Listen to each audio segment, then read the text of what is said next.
సంబంధించింది 90% సిమెన్స్ పెట్టుకుంటుంది, గ్రాంటీని ఎయిడ్ ఇస్తుంది, ఏమి లేకుండా గ్రాంటీని ఎయిడ్గా ఇస్తుంది, మనం 10% భరిస్తే చాలు అని చెప్పి చంద్రబాబు నాయుడు గారు అనేక రకాలైనటువంటి కట్టుకథలు చెప్పి ₹1 3,300 కోట్ల రూపాయల్లో వాళ్ళు చెప్పినటువంటి గ్రాంటీని ఎయిడ్ 90% సిమెన్స్ కంపెనీ ₹1 కూడా విడుదల చేయకపోయినా చంద్రబాబు నాయుడు 10% మేరకు ₹371 కోట్ల రిలీజ్ చేశాడు. ఆ రోజు ఆ రిలీజ్ చేసినటువంటి అన్ని షెల్ కంపెనీల ద్వారా వెళ్ళి మరలా చంద్రబాబు నాయుడు గారి జోబుల్లోకి వచ్చాయి. ఇవన్నీ ఆధారాలతో సహా బయట పెట్టడం జరిగింది. ఎందుకంటే ఈరోజు ఒక్కసారి చూస్తే వాళ్ళ ఒప్పందం స్లైడ్ నెంబర్ 1 ఇస్తే ఒకసారి వాళ్ళకి సంబంధించినటువంటి ఒప్పంద వివరాలు ఉన్నాయి. ఏ విధంగా దానికి సంబంధించినటువంటి గ్రాంట్ ఎయిడ్ ఏ విధంగా ఇస్తానన్నారు, దానికి ఏ విధంగా స్పెషల్ ఇన్ కైండ్ గ్రాంట్ అని చెప్పి వచ్చింది, దాని మీద ఏ విధంగా మార్పులు చేశారనేటువంటిది ఒక్కసారి దానికి సంబంధించినటువంటి ఒప్పందానికి సంబంధించినటువంటిది. తర్వాత రెండో స్లైడ్, దీనిలో స్పష్టంగా చంద్రబాబుతో కుమ్మక్కైనటువంటి సుమన్ బోస్ అనేటువంటి వ్యక్తి ఒక్కొక్క దగ్గర ఒక్కొక్క విధంగా సంతకాలు చేశాడు. ఒక దగ్గర ఒక విధంగా సంతకాలు చేశాడు, మరొక దగ్గర అంటే గుజరాత్లో ఒప్పందం మీద ఒక రకంగా సంతకం చేశాడు, ఆంధ్ర రాష్ట్రానికి సంబంధించినటువంటి ఒప్పందం మీద ఒక రకంగా సంతకాలు చేశాడు. అంటే సంతకాల్లో కూడా ఎంత వ్యత్యాసం కనపడింది అనేటువంటి దానికి.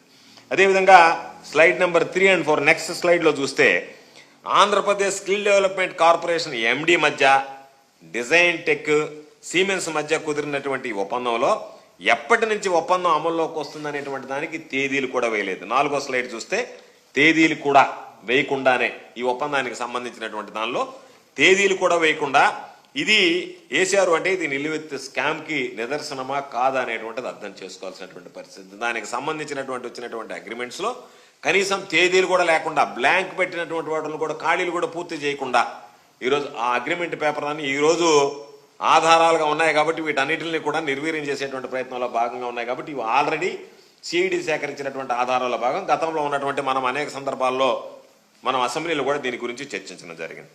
ఆ తర్వాత స్లైడ్ చూస్తే ప్రభుత్వం జారీ చేసినటువంటి జీవో నెంబర్ 90 దీంట్లో గ్రాంటీని ఎయిడ్ అని చెప్పి పెట్టారు.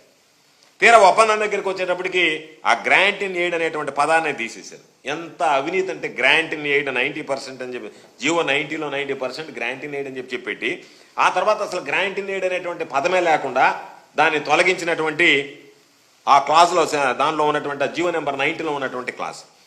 ఆ తర్వాత మనం నెక్స్ట్ స్లైడ్కి వెళ్తే సిమెన్స్తో ఒప్పందం ప్రకారం వాళ్ళ దగ్గర కుదిరినటువంటి ఒప్పందం ప్రకారం థర్డ్ పార్టీకి అప్పగించకూడదు ఈ కాంట్రాక్ట్ అనేటువంటిది ఒక షరత్ దాంట్లో ఉన్నటువంటి. ఆ షరత్ ఉన్నా సరే హఠాత్తుగా డిజైన్ టెక్ అనే కంపెనీని తీసుకొచ్చి దానిని దీంట్లో చొప్పించారు అని అంటే దానికి భిన్నంగా తీసుకున్నటువంటి నిర్ణయం అక్రమాలకు నిదర్శనమా కాదా అనేటువంటి దానికి ఇది ఒక ఉదాహరణ. నెక్స్ట్ స్లైడ్లోకి వెళ్తే మనం స్లైడ్ నెంబర్ 7లోకి వెళ్తే దీంట్లో కనీసం సాక్షులు ఎవరనేటువంటిది ఒప్పందానికి కావాల్సినటువంటి విట్నెస్లకు సంబంధించినటువంటి వాటి మీద కూడా ఎవరు సాక్షులు అనేటువంటి సంతకం కూడా లేదు. అంటే సంతకం కూడా లేకుండా అంత డబ్బు ఎట్లా రిలీజ్ చేశారు, అగ్రిమెంట్ అనేటువంటిది వ్యాలిడే కాదు, విట్నెస్ సిగ్నేచర్స్ లేకుండా ఇది చంద్రబాబు నాయుడు గారు చొరవతో విడుదల చేశారు కాబట్టి ఏది ఉన్నా ఏది లేకపోయినా సరే చేసేద్దామనేటువంటి ఆలోచనతో చేసింది తప్ప కనీస నియమ నిబంధనల్ని పాటించలేదు షరతులతో ఒప్పందానికి సంబంధించినటువంటి అగ్రిమెంట్ కుదుర్చుకునేటప్పుడు అనేటువంటి దానికి. ఆ తర్వాత 2 స్లైడ్లు ఉన్నాయి. స్లైడ్ నెంబర్ 8 ఉంది.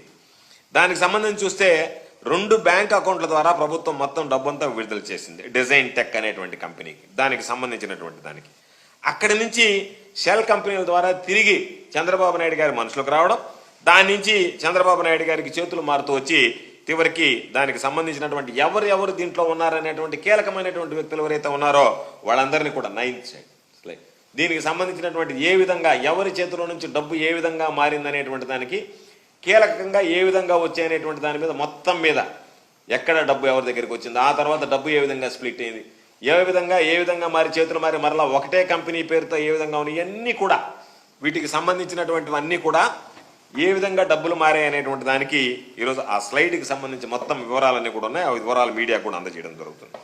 దీంతో అసలు నెక్స్ట్ స్లైడ్కి వెళ్తే ఈ ప్రాజెక్ట్తో ఎలాంటి సంబంధం లేదు, మాకు తెలియదు అని చెప్పి సిమెన్స్ కంపెనీ ఇచ్చినటువంటి స్టేట్మెంట్ దర్యాప్తు అధికారుల ముందు వాళ్ళు నెక్స్ట్ పేజీ కూడా అదే, మాకు సంబంధం లేదు అని చెప్పి మేము ఇటువంటి దాంట్లో మేము భాగస్వామ్యం కాదు, మాకు సంబంధం లేదని కోర్టు ముందు కూడా వాళ్ళు వాంగ్మూలం ఇచ్చాడు. దీన్ని చంద్రబాబు నాయుడు అవినీతి పక్కాగా నిర్ధారించినట్టుగా అంటే మాకు సంబంధం లేదు అంటే నువ్వేదైతే సిమెన్స్ కంపెనీ ఉంది, వాళ్ళు 90% గ్రాంటీని ఇస్తారు, 10% మనం విడుదల చేస్తే చాలు అన్నదానికి సిమెన్స్ కంపెనీ మాకు సంబంధం లేదు అని చెప్పి కోర్టు ముందు ఇచ్చినటువంటి వాంగ్మూలం.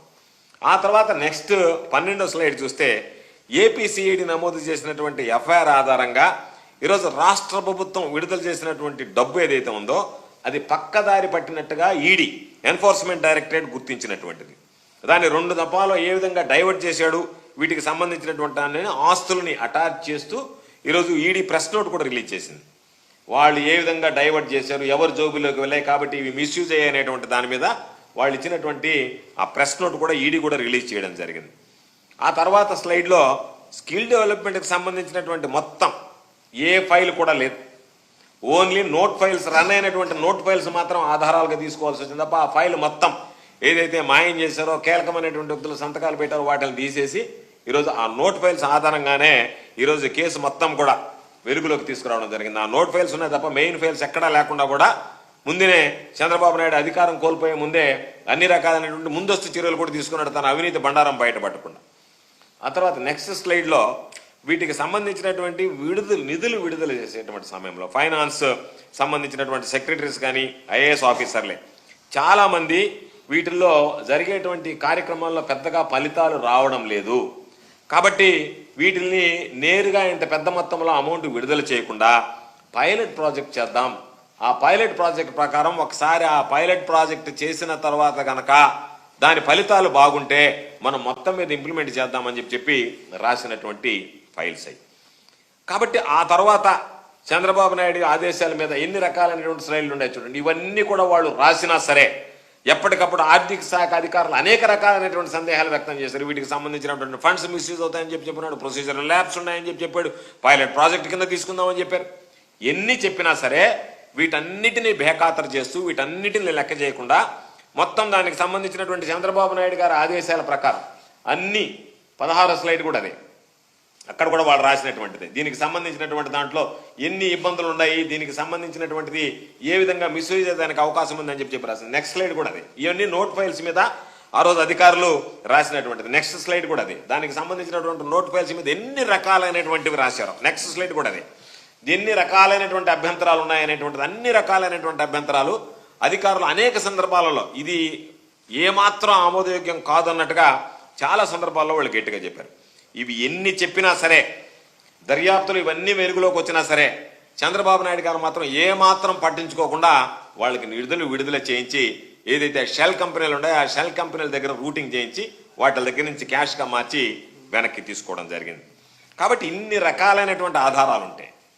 ఈ రకాలైనటువంటి ఆధారాలన్నీ పక్కన పెట్టి వీటన్నిటిని ఏదో ఒక విధంగా వక్రీకరించి తిమ్మిని తిమ్మిని చేసి తన అధికారాన్ని వాడుకొని ఈ కేసులన్నీ నీరుగార్చాలనేటువంటి లక్ష్యంగా పనిచేయడం అనేటువంటిది ఇది సరైనటువంటి పద్ధతి కాదు అనేటువంటిది ఈ సందర్భంగా తెలియజేస్తున్నాం. ఎందుకంటే దర్యాప్తుకు సంబంధించి సిఐడి ఒక ఫోరెన్సిక్ ఆడిట్ చేయించింది.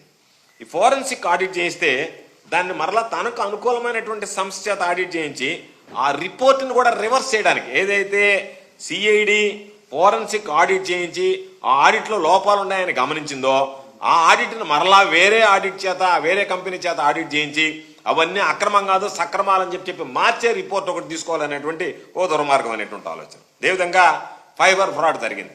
ఫైబర్ ఫ్రాడ్లో కూడా చంద్రబాబు నాయుడు గారు దోషి అని చెప్పి సిఐడి తేల్చింది. దాంట్లో ఏంటి, వేమూరి హరికృష్ణకి సంబంధించినటువంటి టెరాసాఫ్ట్ కంపెనీకి అడ్డగోలుగా ఈ ప్రాజెక్టుని చంద్రబాబు నాయుడు కట్టబెట్టాడు. ఇది ఆధారాలతో సహా 2,000 కోట్ల విలువైనటువంటి ప్రాజెక్ట్ని మొదటి దశలో 333 కోట్ల పనులకు సంబంధించి అనేక రకాలైనటువంటి అక్రమాలు బరితెగించినటువంటి వైరాన్ని ఆధారాలతో సహా సిఐడి వెలుగులోకి తీసుకురావడం జరిగింది. దీన్ని ఒక్కసారి చూస్తే అసలు ఈ ప్రాజెక్ట్ ఏదైతే మనం ఫైబర్ ఫ్రాడ్ అంటున్నామో ఈ ఫ్రాడ్ ఐటీ శాఖ చేపట్టాల్సినటువంటిది. కానీ దీనిని విద్యుత్తు మౌలిక వస్తువులు పెట్టుబడుల శాఖ ద్వారా చంద్రబాబు నాయుడు గారి దీన్ని చేపట్టండి అని చెప్పి. ఎందుకు?